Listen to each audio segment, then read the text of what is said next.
प्रणाम साथियों। गुरु गीता निवेदक डॉक्टर प्रणव पांड्या, लेखक ब्रह्म वर्चस्व आपको पढ़कर सुना रहे थे। आइए सुनते हैं। श्री सद्गुरु शरणम मम।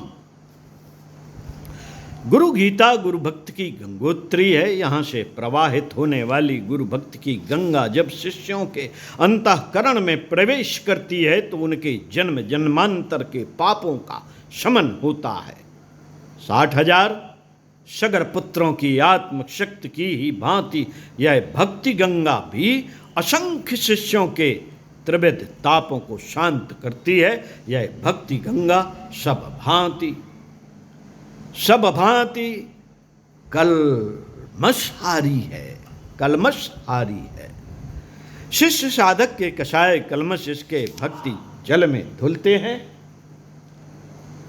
शिष्यों का अंतर्मन इसके जल में धुलकर धवल होता है।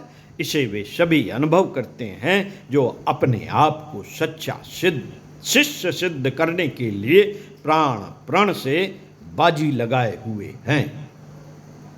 इनकी एक ही टेर रहती है कि प्राण भले ही जाए पर किसी भी भांति उनका शिष्यत्व कलंकित न होने पाए। शिष्यत्व की कसौटी पर अपने आप को खरा साबित करने के लिए इस गुरु भक्ति कथा के पूर्व मंत्र में बताया गया है कि गुरुदेव की भक्ति ही सार है। उनकी भक्ति से ज्ञान विज्ञान सभी कुछ मिल जाता है। श्रुतियों में उन्हीं प्रभु की पराचेतना का निरूपण हुआ है। इसलिए मन और वाणी से उन्हीं सद्गुरुदेव की आराधना करते रहना चाहिए। गुरु सेवा को कमतर मानकर तप और विद्या को सब कुछ मानने वाले भले ही कुछ भी पालें, लेकिन संसार चक्र से उनका छुटकारा नहीं हो पाता। इसलिए सद्गुरु के शरणापन्न बने रहना ही साधना जीवन की सर्वोच्च कसौटी है।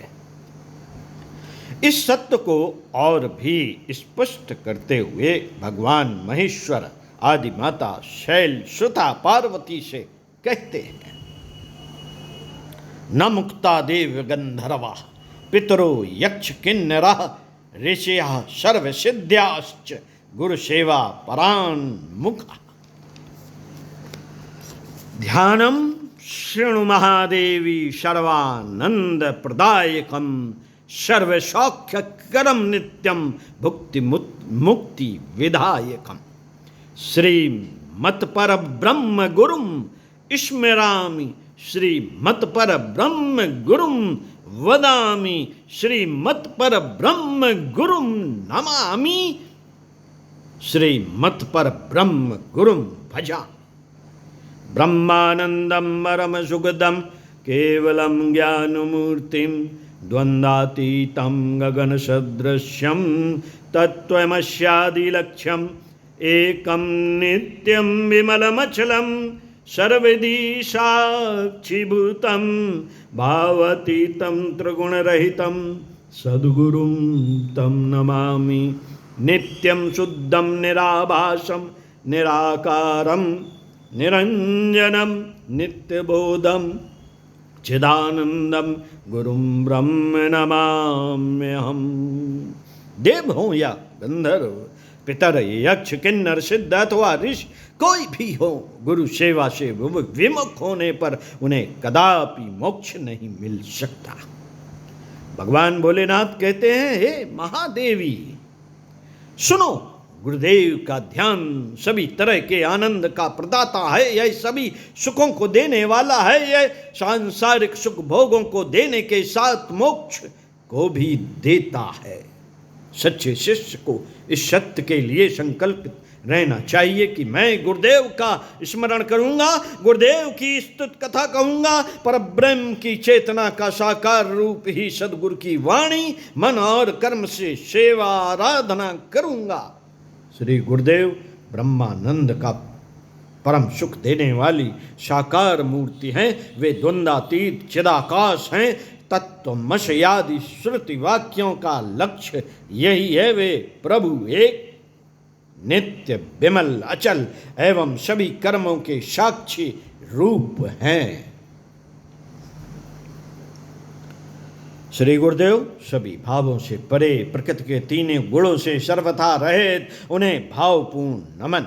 श्री गुरुदेव नित्य शुद्ध निराभास निराकार एवं माया से परे हैं। वे नित्य बोधमय एवं चिदानंदमय हैं। उन परात्पर ब्रह्म गुरुदेव को नमन नमन है। गुरु गीता के इन महामंत्रों के सार को अपनी चौपाई में बांधते हुए गोस्वामी तुलसीदास जी मानस में कहते हैं, गुरु बिन भवनिधि तरई न कोई, जो विरंच शंकर सब होई।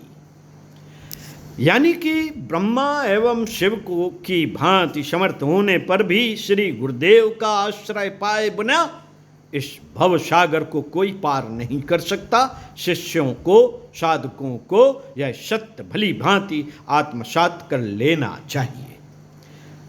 आत्मसात कर लेना चाहिए कि अध्यात्म तत्व गुरुगम्य है। श्री गुरु के बिना तप तो किया जा सकता है, सिद्धियां तो पाई जा सकती हैं, चमत्कार तो दिखाए जा सकते हैं, पर अध्यात्म के सत्य को गुरु के आशीष के बिना नहीं पाया जा सकता। गुरु कृपा के बिना आत्म तत्व का ज्ञान नितांत असंभव।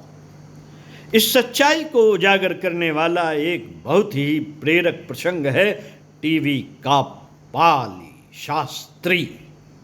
टीवी कापाल शास्त्री दक्षिण भारत के बहुत ही उद्भट विद्वान थे। वेदों के महापंडित के रूप में उनकी ख्याति थी। वेद विद्या के साथ तंत्र के महासाधक के रूप में सभी उनको जानते थे। सिद्धियां उनकी चेरी थी और चमत्कार उनके अनुचर। अनेकों भक्तों का जमघट उन्हें घेरे रहता था, जिनमें से कुछ सच्चे जिज्ञासु भी थे। इन सच्चे जिज्ञासु शिष्यों में एक MP पंडित थे, जिन्होंने बाद के दिनों में प्रख्यात मनीषी के रूप में महती ख्याति अर्जित की। तप विद्या एवं सिद्धियों के धनी कापाली शास्त्री के पास सब कुछ था, सिवाय अध्यात्म तत्व के गूढ़ रहस्यों के। यह अभाव ने हमेशा सालता। एक दिन उन्होंने बड़े कातर भाव से तंत्र महाविद्या की अधिष्ठात्री माता जगदम्बा से प्रार्थना की, माँ मुझे राह दिखा। वरदायिनी माता अपनी इस तपस्वी संतान पर कृपाल हुई और उन्होंने कहा, सदगुरु की शरण में जा, सदगुरु की शरण में जा, वही तेरा कल्याण करेंगे। मां कौन है मेरे सदगुरु? इस प्रश्न के उत्तर में मां की परावाणी गूंजी। पांडिचेरी में तप कर रहे महायोगी श्री अरविंद तेरे सदगुरु हैं। मां जगदम्बा का आदेश पाकर टीवी कापाल शास्त्री अपने सुयोग्य शिष्य MP पंडित के साथ श्री अरविंद आश्रम पहुंच गए। महान विद्वान परम तपस्वी अनगिनत अलौकिक सिद्धियों से संपन्न इस महासाधक को देखकर आश्रमवासी चकित थे। वह स्वयं जब महर्षि के सन्मुख पहुंचे तो महर्षि मुस्कुराए और बोले, शास्त्री मेरे पास क्यों आए हो?